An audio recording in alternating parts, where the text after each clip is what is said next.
چلیے، کل جو میں نے آپ کو بتایا تھا وہ ساری باتیں آپ کے ذہن میں ہوں گی کہ نواقض وضو کو لے کر ہماری گفتگو چل رہی تھی. تو نواقض وضو کی پہلی جو قسم تھی کل ما یخرج من السبیلین، اس کی پوری تفصیل ہم نے جان لی تھی. ائمہ کا اختلاف، ہر ایک کے دلائل. جی، اس کے بعد اسی میں سے ہم نے یہ جانا تھا کہ نواقض وضو میں جو نواقض وضو کا جو دوسرا سبب ہے، نواقض وضو کا جو دوسرا سبب ہے اس کو بھی ہم نے جانا تھا. ہاں جی، کہ خارج من السبیلین ناقض وضو تو ہے یہ مطلق ہے، لیکن خارج من غیر السبیلین جو نقض وضو کا دوسرا سبب ہے، تو خارج من غیر السبیلین میں سے بھی کچھ چیزیں ناقض وضو ہیں. جی، لیکن یہ حکم جو ہے مطلق نہیں ہے، بلکہ اس میں میں نے بتایا تھا ائمہ کرام کا اختلاف ہے. ٹھیک ہے، امام شافعی رحمہ اللہ کیا فرماتے ہیں؟ خارج من غیر السبیلین مطلقاً ناقض نہیں ہے، چاہے کچھ بھی نکلے کتنا بھی نکلے. اور یہی قول امام مالک رحمہ اللہ کا ہے. امام ظفر رحمہ اللہ کا مسلک کیا ہے کہ خارج من غیر السبیلین مطلقاً ناقض ہے، چاہے کوئی بھی چیز نکلے اور کسی بھی طرح نکلے، بہے یا نہ بہے، تھوڑی ہی سے نکلے، وہ بھی ناقض ہے. ہمارا جو مذہب ہے یعنی فقہائے ثلاثہ کا، امام اعظم ابو حنیفہ، امام ابو یوسف اور امام محمد، ان کا مذہب کیا ہے جی؟ کیا مذہب ہے؟ بین ہے، درمیان والا مذہب ہے. کیا کہ خارج من غیر السبیلین جیسے کہ خون یا پیپ وغیرہ بدن کے کسی حصے سے نکلے تو ناقض وضو تو ہیں، مگر ان میں ایک شرط ہے. کیا شرط ہے؟ وہ ناقص کب ہوں گے؟ جی، جب کہ وہ خون پیپ وغیرہ نکل کر بہ جائے. کہاں بہے؟ ایسے عضو تک جس کا غسل میں ہونا کیا ہے جی؟ لاحق ہے. اور ظاہر سی بات ہے اس میں پورے بدن کا دھونا ضروری ہے، کسی خاص مقام تک بہنا ضروری نہیں ہے نا. جی، تو بہرحال یہ تو پتہ چل ہی گیا کہ خارج من غیر السبیلین کے سلسلے میں ہمارا جو مذہب ہے وہ کیا ہے؟ بین، درمیان والا ہے. ہم کہتے ہیں کہ خارج من غیر السبیلین ناقض وضو تو ہے، مگر اس کے ساتھ ایک شرط ہے، وہ کیا؟ سیلان، یعنی نکلے اور نکل کر بہ جائے ایسی جگہ تک جس کو حکم تطہیر لاحق ہے. ٹھیک، اچھا، قے کے سلسلے میں بھی یہی تفصیل جو ہے وہ منقول ہے ائمہ سے. یعنی امام شافعی رحمہ اللہ کے نزدیک قے مطلقاً ناقض وضو نہیں ہے، چاہے تھوڑی ہو چاہے زیادہ ہو. اور امام ظفر رحمہ اللہ کے یہاں مطلقاً ناقض ہے، یعنی تھوڑی سی بھی اگر کسی نے قے کی وضو کیا ہو جائے گا؟ ٹوٹ جائے گا. تو قے ہو یا زیادہ ہو مطلقاً ناقض ہے، اس کے یہاں امام ظفر کے یہاں. اور ہمارے یہاں جو ہے بین، ہمارا مذہب یہاں پر بھی بین ہے. کیا کہ قے ناقض وضو تو ہے، مگر جب اگر منہ بھر سے کم ہے تو وہ ناقض وضو نہیں ہے. ٹھیک ہے نا. اس سلسلے میں امام شافعی رحمہ اللہ کی دلیل کیا تھی وہ بھی ہم نے کل سن لیا تھا جی، اور ان کی عقلی دلیل بھی تھی وہ بھی ہم نے سن لیا تھا. ہاں، اس کے بعد ہماری دلیل بھی ہم نے کل سن لی تھی. ہاں، ہماری دلیل کیا تھی؟ الوضوء من حدیث کل مبارک دم، ہے نا، حدیث مبارکہ. آپ صلی اللہ علیہ وسلم نے کیا فرمایا؟ الوضوء من کل دم سائل، وضو واجب ہے ہر اس خون سے جو کیا ہو؟ بہنے والا ہو، ہے نا. تو بہنے والے خون کو یہاں پر سرکار دو عالم صلی اللہ علیہ وسلم نے موجب وضو قرار دیا ہے. جی، اور بقول صاحب عنایہ میں نے بتایا تھا کہ اس جیسی عبارت سے کیا مفہوم ہوتا ہے، واجب یا فرض ہی مفہوم ہوتا ہے۔ جی، جیسا کہ اونٹوں کی زکوٰۃ کے سلسلے میں بھی آپ صلی اللہ علیہ وسلم کا قول اسی طرح کا منقول ہے۔ آپ کا ارشاد ہے فی کل خمس من الابل شاۃ، ہے نا؟ کیا مانا ہے؟ ہر 5 اونٹوں میں ایک بکری ہے، مطلب ایک بکری دینا کیا ہے جی؟ فرض ہے زکوٰۃ، واجب ہے۔ اس طرح کی عبارت سے فرض یا واجب ہی مفہوم ہوتا ہے، جیسا کہ اونٹوں کی زکوٰۃ کے سلسلے میں آپ صلی اللہ علیہ وسلم سے اسی طرح کی عبارت منقول ہے، اسی طرح کا قول منقول ہے، تو وہاں پر فرض ہی مفہوم ہوتا ہے۔ تو یہاں پر بھی الوضوء من کل دم سائل، یہ بھی اس طرح کی عبارت ہے، تو یہاں پر بھی جو ہے کیا مفہوم ہوگا؟ فرض ہی مفہوم ہوگا، یعنی فرض ہی مراد دیا جائے گا، واجب ہی مراد دیا جائے گا۔ جی ٹھیک ہے، تو یہی کہا جائے گا کہ بھائی ہر رہنے والے خون سے وضو کیا ہو واجب ہوتا ہے۔ ہاں؟ اچھا، اس کے بعد اس سلسلے کی جو دوسری دلیل ہے، دھیان سے سنیے گا، اس سلسلے کی جو دوسری دلیل ہے وہ یہ ہے ہماری کہ حضور صلی اللہ علیہ وسلم نے فرمایا کہ جس شخص نے قے کی یا نماز میں جس کی نقصیر پھوٹی، یعنی ناک سے جو خون بہتا ہے کنٹینیو، اس کو نقصیر پھوٹنا کہتے ہیں نا، رعاف کہتے ہیں عربی میں، ٹھیک؟ تو سرکار نے کیا فرمایا؟ ہماری دوسری دلیل ہے یہ، پہلی دلیل تو یہی ہے الوضوء من کل دم سائل، ہاں؟ اس سے وجہ استدلال کس طور پر تھا بتا دیا میں نے۔ دوسری دلیل کیا ہے ہماری؟ سرکار نے فرمایا کہ جس شخص نے قے کی یا نماز میں جس کی نقصیر پھوٹی، تو وہ شخص پھر جائے اور وضو کرے اور اپنی نماز پر کیا کرے؟ بنا کرے، جب تک کہ وہ کلام نہ کیا ہو۔ یہ حدیث پاک ہے، سمجھیں آپ؟ جس شخص نے قے کی یا نماز میں جس کی کیا ہوئی؟ نقصیر پھوٹی، یعنی ناک سے خون بہنے لگ گیا اچانک سے، تو وہ شخص کیا کرے؟ نماز سے پھر جائے، یعنی ویسے ہی نکل جائے پیچھے کو اور جا کر کے وضو کرے، جی، اور جہاں تک اس نے نماز پڑھی تھی اس کے آگے سے کنٹینیو کرے۔ بنا کرنے کا مطلب کیا ہے؟ اس کے آگے سے کنٹینیو کرنا، یعنی اگر 4 رکعت نماز پڑھ رہا تھا، 2 رکعت پڑھ چکا تھا تب نقصیر پھوٹی، ہاں جی، یا قے ہوئی، تو پھر وہ وضو کرے گا، آ کر کے پھر سے 4 رکعت پڑھے گا؟ نہیں، بلکہ کتنی رکعت پڑھے گا؟ جہاں تک پڑھا تھا اس کے آگے سے، یعنی 2 رکعت پڑھے گا نا جی، اسی کو بنا کہتے ہیں، ٹھیک ہے؟ تو سرکار نے فرمایا کہ جس شخص نے قے کی یا نماز میں نقصیر پھوٹی، تو یہ شخص جو ہے پھر جائے اور وضو کرے اور اپنی نماز پر کیا کرے؟ بنا کرے، مگر کب تک؟ جب تک کہ اس نے کلام نہ کیا ہو، درمیان میں کسی سے کلام نہ کیا ہو۔ تو اچھا، اس حدیث پاک سے استدلال کس طور پر کرتے ہیں ہم؟ تو دیکھیے، حاصل استدلال یہ ہے کہ حدیث میں وضو کا حکم دیا گیا ہے، حدیث میں کس کا امر دیا گیا ہے؟ وضو کا امر دیا گیا ہے نا، وضو کا حکم دیا گیا ہے، اور امر کس کے لیے آتا ہے؟ وجوب کے لیے آتا ہے۔ تو معلوم ہوا کہ قے کرنے یا نقصیر پھوٹنے کے بعد وضو کیا ہوتا ہے؟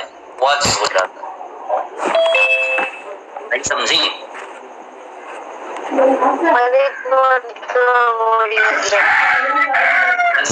حدیث پاک سے وجہ استدلال کس طور پر ہے؟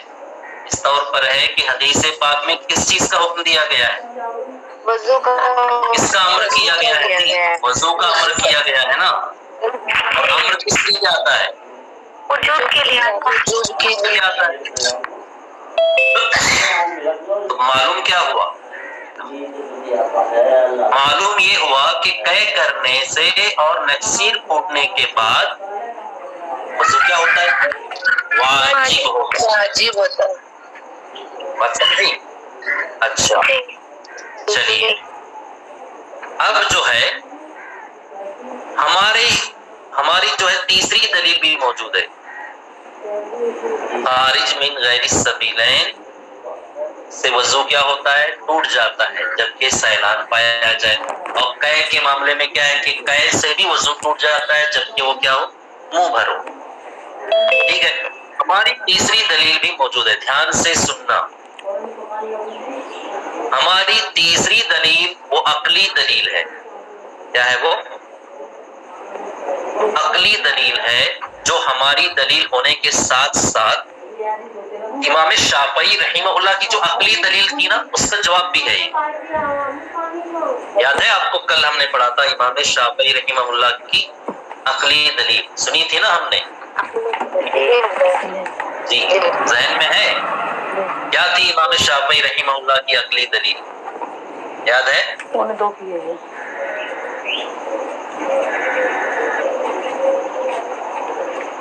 حدیث مبارکہ چیز ہے کہ آپ صلی اللہ علیہ وسلم نے طے کیا اور اس کے بعد وضو نہیں فرمایا.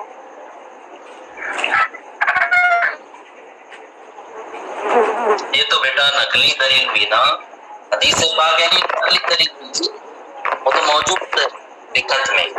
عقلی مطلب عقل کے اعتبار سے جو دلیل ہوتی ہے اس کو عقلی دلیل بولتے ہیں. جی عقلی دلیل کیا تھی جو کل میں نے بتائی تھی؟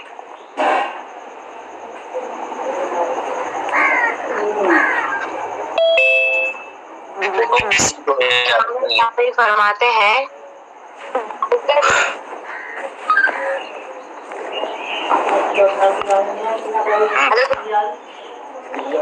جی فرمائے. امام شافعی فرماتے ہیں کہ عقل کا تقاضا تو یہ ہے کہ خارج من السبیلین کی صورت میں اس جگہ کو دھویا جائے جہاں نجاست لگی ہو، لیکن اس کے برخلاف قضاء وضو کو دھویا جاتا ہے. یہ امر تعبدی ہے اور امور تعبدیہ پر دوسری چیزوں امور تعبد یہ مسئلہ ہے ضابطہ ہے. بتائیں صحیح ہے. ڈسکنیکٹ ہو گیا تھا. یہ امر تعبدی ہے اور امور تعبدیہ پر دوسری چیزوں کو قیاس نہیں کیا کرتے. جب عقلی کا معاملہ خلاف قیاس ہے تو فرع کو اس قیاس نہیں دیں گے.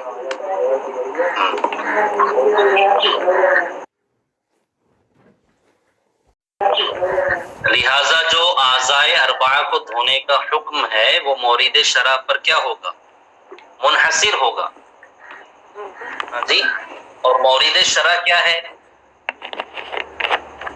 یعنی اعضائے اربعہ کو دھونے کا جو حکم آیا ہے رب تبارک و تعالیٰ کی طرف سے جو وارد ہوا ہے وہ کس کے لیے وارد ہوا ہے؟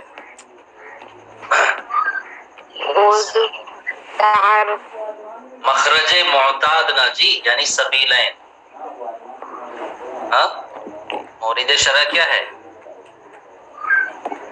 مخرج معتاد یعنی عام طور پر جہاں سے عادتاً جہاں سے نجاست کا خروج ہوتا ہے وہ کیا ہے؟ سبیلین نا. تو سبیلین سے اگر نجاست خارج ہوگی تو اعضائے اربعہ کو دھلا جائے گا، دھونے کا حکم ہوگا. اور اگر مخرج معتاد کے علاوہ یعنی غیر سبیلین سے نجاست نکلتی ہے تو اعضائے اربعہ کو دھونے کا حکم نہیں ہوگا. کیوں کہ یہ جو حکم ہے اعضائے اربعہ کو دھونے کا یہ صرف کس پر منحصر ہوگا؟ مورد شرع پر. جی مخرج معتاد یعنی کہ سبیلین. سمجھیں آپ؟ ٹھیک، اس سے آگے تجاوز نہیں کرے گا کیونکہ یہ جو حکم آیا ہوا ہے اعضائے اربعہ کو دھونے کا یہ کیا ہے؟ امر تعبدی ہے. امر تعبدی کا مطلب خلاف قیاس. نجاست نکلتی کہیں اور سے ہے، دھویا جاتا ہے کسی اور کو. جی ہاں، تو جو امر تعبدی ہے اسی کا دوسرا نام ہے خلاف قیاس یعنی عقل کے خلاف. سمجھی؟ چلو تو بہرحال امام شافعی رحمہ اللہ کی عقلی دلیل کیا تھی؟ کہ سبیلین سے نکلنے والی نجاست کی صورت میں اعضائے اربع کو دھونے کا حکم ہے. تو یہ جو اعضائے اربع کو دھونے کا حکم ہے یہ کیا ہے؟ امر تعبدی ہے، خلاف قیاس ہے، یعنی بندگی بچا لانے کے لیے. کیونکہ عقل کا تقاضا تو یہ ہے کہ بھئی جہاں نجاست لگی ہے تو اس کو دھویا جائے، مگر جہاں نجاست لگی ہے اس کے علاوہ دوسرے اعضاء کو دھونے کا حکم دیا گیا ہے، جو کہ کیا ہے؟ خلاف قیاس ہے، صرف بندگی ظاہر کرنے کے لیے ہے نا. اور یہ ضابطہ میں نے بتایا تھا آپ کو، کیا ضابطہ بتایا تھا امور تعبدیہ کے سلسلے میں؟ امور تعبدیہ کا ضابطہ یہ ہے کہ وہ مطلب جو بھی امر تعبدی ہے چیز یا خلاف قیاس ہے اس پر کسی دوسری چیز کو قیاس نہیں کیا جاتا. لہذا اعضائے اربع کو دھونے کا جو حکم ہے وہ کس پر منحصر ہوگا؟ مورد شرع پر منحصر ہوگا. اور مورد شرع کیا ہے جی؟ سبیلین. مورد شرع کیا ہے؟ سبیلین. یعنی سبیلین سے اگر نجاست خارج ہوگی تو اعضائے اربع کو دھویا جائے، اور اگر غیر سبیلین سے نجاست نکلے گی تو اعضائے اربع کو دھونے کا حکم نہیں ہوگا. تو معلوم ہوا کہ خارج من غیر السبیلین ناقض وضو نہیں ہے. یہ دلیل تھی کس کی؟ امام شافعی رحمہ اللہ کی. یہ دلیل آپ کے ذہن میں ہونا چاہیے کہ اب میں جو ہماری دلیل بتانے جا رہا ہوں وہ دراصل ہماری عقلی دلیل بھی ہے اور ساتھ ہی ساتھ امام شافعی رحمہ اللہ کی عقلی دلیل کا کیا ہے؟ جواب. بات سمجھیں آپ؟ اس لیے یہ سب آپ کے ذہن میں ہونا ضروری ہے. چلیے تو اب میں بتاؤں گا آپ کو کہ ہماری عقلی دلیل، یہ ہماری عقلی دلیل ہے، ساتھ ہی ساتھ یہ امام شافعی رحمہ اللہ کی عقلی دلیل کا کیا ہے؟ جواب بھی ہے. تو دلیل کی میں وضاحت کرنے جا رہا ہوں، دھیان سے سنیے گا. دلیل یہ ہے ہماری کہ بھئی اتنی بات تو طے ہے کہ سبیلین سے خروج نجاست کی صورت میں طہارت کیا ہو جاتی ہے، سبھی کو پتہ ہے، یہ بات تو طے ہے نا. کیا جی؟ سبیلین سے خروج نجاست کی صورت میں طہارت کیا ہو جاتی ہے؟ زائل ہوتی ہے نا جی. یعنی سبیلین سے نجاست نکلتی ہے طہارت کیا ہو جاتی ہے؟ زائل ہو جاتی ہے. ٹھیک ہے. ہاں تو یہ جو صورت ہے یہ اصل ہے. یہ جو صورت ہے یہ کیا ہے جی؟ اصل ہے یہ. اور یہ مقیس علیہ ہے، یعنی جس پر دوسری چیز کو قیاس کیا جائے گا. یہ اصل ہے کہ خروج نجاست کی صورت میں، سبیلین سے خروج نجاست کی صورت میں طہارت کیا ہو جاتی ہے؟ زائل ہو جاتی. تو یہ صورت کیا ہے؟ اصل ہے. سمجھیں آپ؟ اور چونکہ احادیث میں قے اور رعاف یعنی کہ نکسیر پھوٹنے وغیرہ کو بھی کیا بتلایا گیا ہے؟ ناقض وضو بتایا گیا ہے. اور یہ ساری جو چیزیں ہیں یعنی قے ہے یا پھر جو ہے نکسیر پھوٹنا ہے، یہ سب چیزیں کہاں سے نکلتی ہیں؟ غیر سبیلین سے نکلتی ہیں. تو معلوم یہ ہوا کہ خارج من السبیلین بھی ناقص ہے اور خارج من غیر السبیلین بھی کیا ہے جی؟ ناقص ہے. اور دونوں صورتوں میں آدمی کی طہارت کیا ہو جاتی ہے؟ زائل ہو جاتی ہے. تو ظاہر سی بات ہے کہ زوال طہارت کے بعد حصول طہارت تو ہونا ہی ہے. ہاں تو زوال طہارت کے بعد حصول طہارت کے لیے کیا کیا جاتا ہے؟ اعضائے اربع کو بہرحال دھونا پڑے گا جی. تو جو اصل ہے جو میں نے بتایا تھا، کیا جو اصل ہے جو مقیس علیہ ہے یعنی کہ خارج من السبیلین، تو اس میں حصول طہارت کے لیے کیا کیا جاتا ہے؟ اعضائے اربع کو دھویا جاتا ہے نا جی. تو اسی لیے اس پر قیاس کرتے ہوئے فرع میں بھی حصول طہارت کے لیے کس کو دھونے کا حکم لگایا جائے گا؟ اعضائے اربع کو لگایا جائے گا. ورنہ جو اصل ہے یعنی کہ زوال طہارت اس میں خارج من السبیلین اور خارج من غیر السبیلین دونوں برابر رہیں گے، مگر حصول طہارت کے سلسلے میں دونوں کیا ہو جائیں گے؟ مختلف ہو جائیں گے، جو کہ درست نہیں۔ سمجھیں آپ؟ جی ہماری عقلی دلیل ہے، اور عقلی دلیل ہونے کے ساتھ ساتھ یہ جواب بھی ہے کس کا؟ امام شافعی علیہ رحمہ کا۔ سمجھ میں آئی ہماری عقلی دلیل؟ کیا ہے ہماری عقلی دلیل؟ کہ بھئی اتنی بات تو طے شدہ ہے کہ سبیلین سے نجاست نکلنے کی صورت میں طہارت کیا ہو جاتی ہے؟ ظاہر ہو جاتی ہے۔ یہ صورت اصل ہے، یہ صورت کیا ہے؟ اصل ہے، مقیس علیہ ہے۔ یہ مقیس علیہ کا مطلب کیا؟ مقیس علیہ جس پر قیاس کیا جائے، ہاں اسی پر اب قیاس کریں گے دوسری چیز کو، ٹھیک ہے؟ تو یہ چیز اصل ہے، مقیس علیہ ہے۔ کون سی چیز؟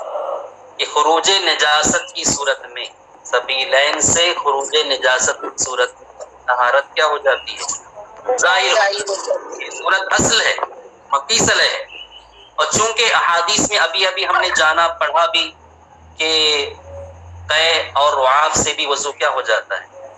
ٹوٹ جاتا ہے، ان کو بھی ناقض وضو بتایا گیا ہے۔ اور یہ جو چیزیں ہیں یعنی کہ قے اور جو خون وغیرہ نکلتا ہے، یہ کہاں سے نکلتا ہے؟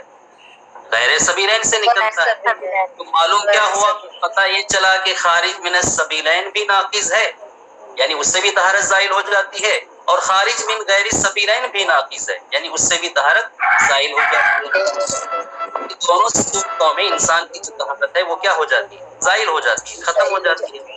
اچھا، اب زوال طہارت کے بعد حصول طہارت تو ہونا ہی ہے نا؟ جی، تو زوال طہارت کے بعد حصول طہارت کے لیے اصل میں کیا کیا جاتا ہے؟ اعضائے اربعہ کو دھویا جاتا ہے۔ جی، تو چونکہ دیکھیے اصل اور مقیس علیہ یعنی کہ خارج من السبیلین میں حصول طہارت کے لیے کیا کیا جاتا ہے؟ اعضائے اربعہ کو دھویا جاتا ہے۔ اس لیے اس پر قیاس کر کے فرع میں بھی حصول طہارت کے لیے اس کا حکم دیا جائے گا، اعضائے اربعہ کو دھونے کا حکم دیا جائے گا۔ اگر نہیں دیں گے تو کیا خرابی لازم آئے گی؟ خرابی یہ لازم آئے گی کہ بھائی زوال طہارت میں جو ہے خارج من السبیلین اور خارج من غیر السبیلین تو برابر رہیں گے، مگر حصول طہارت کے اس سلسلے میں حصول طہارت کے طریقوں میں کیا ہوں گے؟ مختلف ہوں گے، جو کہ صحیح نہیں ہے۔ تو امید ہے کہ آپ کو یہ دلیل سمجھ میں آ گئی ہوگی۔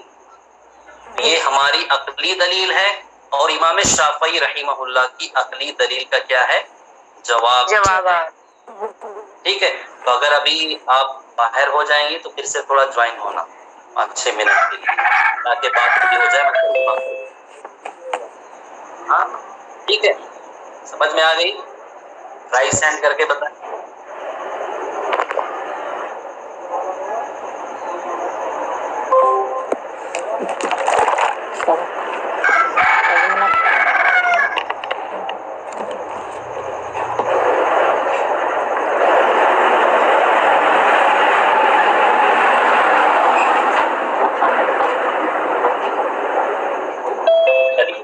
ٹھیک ہے، اچھا اب میں آپ کو جو ہے کتاب میں جو عبارت آ رہی ہے یہ تو میں نے آپ کو آسان طریقے سے بتا دیا ہے۔ کتاب میں جو عبارت آ رہی ہے اس عبارت کے مطابق بھی میں یہ دلیل کو آپ کو تھوڑا سمجھانا چاہوں گا، یعنی ان الفاظ میں۔ ٹھیک، دیکھیے دھیان سے سنیے، ہماری جو عقلی دلیل ہے جو میں نے ابھی بتائی آسان لفظوں میں، وہ آپ کے ذہن میں ہے نا؟ جی، تو اب میں جو ہے کتاب میں عبارت ہے اس کے مطابق آپ کو ہماری عقلی دلیل بتاؤں گا۔ خلاصہ یہ ہے کہ سبیلین سے نجاست کا نکلنا یہ زوال طہارت میں کیا ہے؟ مؤثر ہے۔ سبیلین سے نجاست کا نکلنا یہ کیا ہے جی؟ زوال طہارت میں مؤثر ہے۔ کیا مطلب ہوا اس کا؟ یعنی سبیلین سے اگر نجاست نکلتی ہے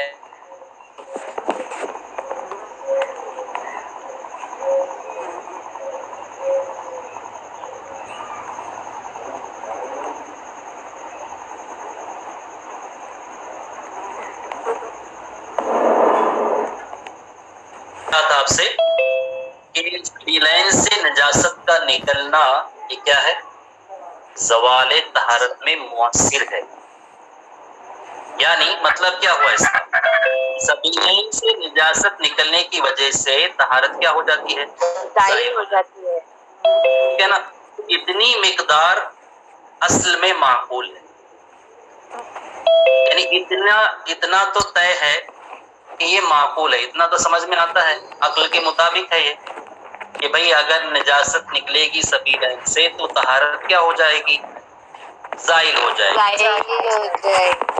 مقیس علیہ ہے یعنی کہ سبیلین خارج من السبیلین، اس میں معقول ہے نا؟ تو اتنی مقدار مقیس علیہ جو کہ اصل ہے اس میں معقول ہے، یعنی قیاس کے مطابق ہے، عقل کے مطابق ہے. اور اعضائے اربعہ کے دھونے پر اکتفا کرنا حصول طہارت کے لیے یہ غیر معقول ہے. نہیں سمجھ؟ سبیلین سے نجاست کا نکلنا یہ طہارت میں کیا ہے نا؟ یعنی سبیلین سے نجاست نکلے گی تو طہارت کیا ہو جائے گی؟ ضائع ہو جائے گی. یہ جو مقدار ہے جو میں نے بتائی ابھی آپ کو، یہ بات اصل میں یعنی کہ مقیس علیہ میں معقول ہے نا؟ معقول ہے کہ نہیں ہے؟ یعنی عقل کے مطابق ہے کہ بھئی نجاست نکلے گی تو طہارت کیا ہو جائے گی؟ زائل ہو جائے گی. تو اتنی مقدار اصل میں مقیس علیہ میں کیا ہے جی؟ معقول ہے. مقیس علیہ اور اصل کا مطلب سمجھی نا؟ مقیس علیہ کون ہے؟ خارج من السبیلین، سمجھی؟ ہاں. تو اتنی مقدار تو اصل میں معقول ہے، قیاس کے مطابق ہے. اب جو ہے زوال طہارت کے بعد اعضائے اربعہ کے دھونے پر اکتفا کرنا یہ کیا ہے؟ غیر معقول ہے، یعنی کہ خلاف قیاس ہے.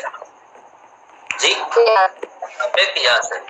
تو خروج نجاست میں غیر سبیلین کو خروج نجاست من السبیلین پر قیاس کیا اور زوال طہارت کا حکم دے دیا. خروج نجاست کے سلسلے میں غیر سبیلین کو اس پر قیاس کیا، اس پر قیاس کیا. خروج نجاست من غیر سبیلین کو خروج نجاست من السبیلین پر قیاس کیا. اور زوال طہارت کے بعد چونکہ طہارت کیا ہے؟ ضروری ہے، اس لیے خروج نجاست من غیر السبیلین کو قیاس کیا. کس پر؟ کس پر قیاس کیا؟ خروج نجاست من السبیلین پر. خروج نجاست من السبیلین میں حصول طہارت کے لیے کیا کیا جاتا ہے؟ اعضائے اربعہ کو دھویا جاتا ہے. تو ٹھیک ایسے ہی یہاں پر بھی اس میں خروج نجاست من غیر السبیلین میں اس طہارت کے لیے کیا کیا جائے گا؟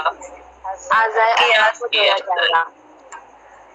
خلاصہ یہ کہ جب مقیس علیہ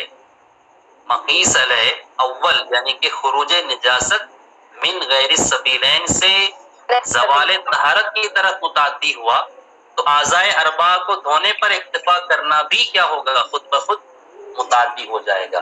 یعنی زوال طہارت میں ہم نے خروج نجاست من غیر السبیلین کو کس کی طرح مانا؟ خروج نجاست من السبیلین کی طرح مانا ہے نا جی. تو اب چونکہ خروج نجاست من السبیلین کے بعد حصول طہارت کے لیے کیا کیا جاتا ہے؟ اعضائے اربعہ کو دھویا جاتا ہے. ٹھیک ہے نا؟ تو اب یہاں پر بھی کیا ہوگا؟ خروج نجاست من غیر السبیلین میں اعضائے اربعہ کو ہی دھویا جانا، یعنی حکم متعدی ہو جائے گا. جب پہلے طہارت کے سلسلے میں جب متعدی ہوا ہے تو حصول طہارت میں بھی خود بخود کیا ہو جائے گا؟ متعدی ہو جائے گا. سمجھیں گے نہیں سمجھی؟ تو یہی یہاں پر بتایا گیا. ترجمہ دیکھیے، ترجمہ دیکھ لیں اس کے بعد بات ختم ہو جائے گی. کہاں سے تھا ترجمہ؟ چلیے یہیں سے دیکھ لیں.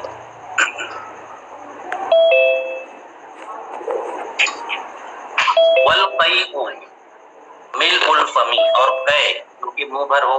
وقال الشافعی رحمہ اللہ تعالی اور امام شافعی رحمہ اللہ نے فرمایا الخارج من غیر السبیلین لا ينقض الوضوء.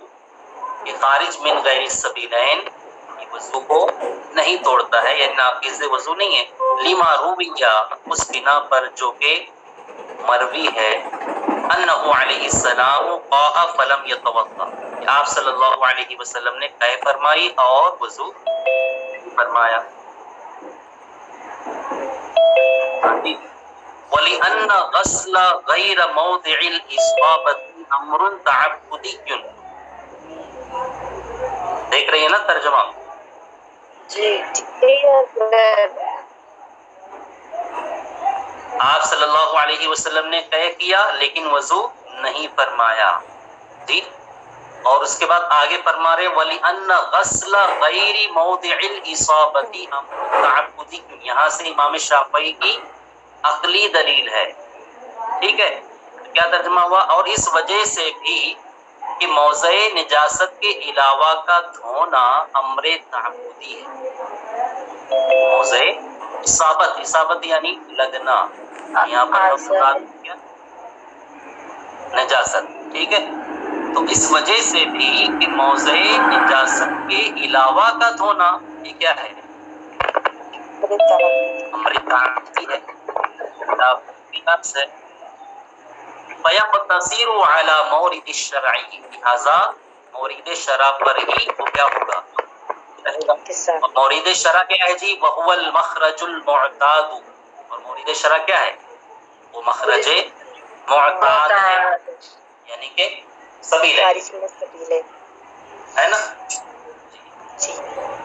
وَلَنَا سے جو ہے ہماری دلیل بتا رہے ہیں، وَلَنَا قَوْلُهُ عَلَيْهِ السَّلَامُ، اور ہماری دلیل آپ علیہ الصلوۃ والتسلیم کا فرمان ہے، الوضوء من کل دم سائل،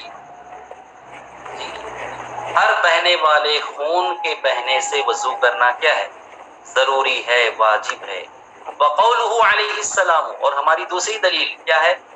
حضور صلی اللہ علیہ وسلم کا یہ فرمان، من قاء او رعف فی صلاتہ، جس نے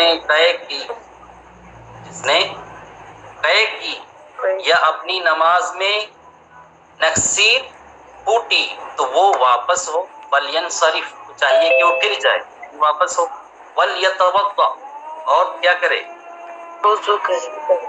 اور وضو کرے، ہاں جی، اور کیا کرے؟ وضو کرے، ولیبنی علی صلاتہ، اور اپنی نماز پر کیا کرے؟ بنا کرے، کیا کرے؟ بنا کرے، معلم یتکلم، جب تک کہ اس نے کلام نہ کیا ہو، سمجھی؟ سرکار نے فرمایا، سرکار کا ارشاد ہے کہ جس شخص نے قے کیا یا اپنی نماز میں اس کی نقصیر ٹوٹی تو وہ واپس ہو جائے، پھر جائے، وضو کرے اور اپنی نماز پر کیا کرے؟ بنا کرے، جب تک کہ اس نے بات چیت نہ کی ہو، کلام نہ کیا ہو، ٹھیک۔ وَلِأَنَّ سے جو ہے ہماری عقلی دلیل بتا رہے ہیں، دو دلیلیں ہو گئی نا ہماری، وَلِأَنَّ سے اب کیا بتا رہے ہیں؟ ہماری عقلی دلیل، اور ہماری عقلی دلیل ہونے کے ہم شافعی رحمہ اللہ کی عقلی دلیل کا کیا ہے؟ جواب بھی جی آپ کیا بتا رہے ہیں؟ دیکھیے، وَلِأَنَّ خُرُوجَ النِّجَاسَةِ مُؤَثِّرٌ فِي زَوَالِ الطَّهَارَةِ، اور اس لیے بھی کہ نجاست کا نکلنا یہ زوال طہارت میں کیا ہے؟ مؤثر ہے، اور اس لیے بھی کہ نجاست کا نکلنا یہ کس میں مؤثر ہے؟ زوال طہارت میں مؤثر ہے۔ وَهَذَا الْقَدْرُ بِالْأَصْلِ مَعْقُولٌ، اور اتنی مقدار اصل میں کیا ہے جی؟ معقول ہے، اتنی مقدار اصل یعنی کہ مقیس علیہ میں معقول ہے، یعنی عقل کے مطابق ہے بالکل، کہ بھائی نجاست نکلے گی سبھی لین سے تو طہارت کیا ہو جائے گی؟ ظاہر ہو جائے گی، اتنی بات تو معقول ہے، اتنی مقدار اصل میں کیا ہے جی؟ معقول ہے، معقول ہے جی۔ دیکھیے فرماتے ہیں وَلِأَنَّ خُرُوجَ النِّجَاسَةِ مُؤَثِّرٌ فِي زَوَالِ الطَّهَارَةِ، اور اس لیے بھی کہ نجاست کا نکلنا یہ زوال طہارت میں کیا ہے؟ مؤثر ہے۔ وَهَذَا الْقَدْرُ فِي الْأَصْلِ مَعْقُولٌ، اور اتنی مقدار اصل میں کیا ہے؟ معقول ہے، ہاں، اصل سے مراد کیا ہے؟ خارج من السبیل ہے نا، اتنی مقدار معقول ہے. خارج من السبیل. والاقتصار على الاعضاء الاربعه غیر معقول، اور اعضاء اربعہ پر اقتصار کرنا یہ غیر معقول ہے.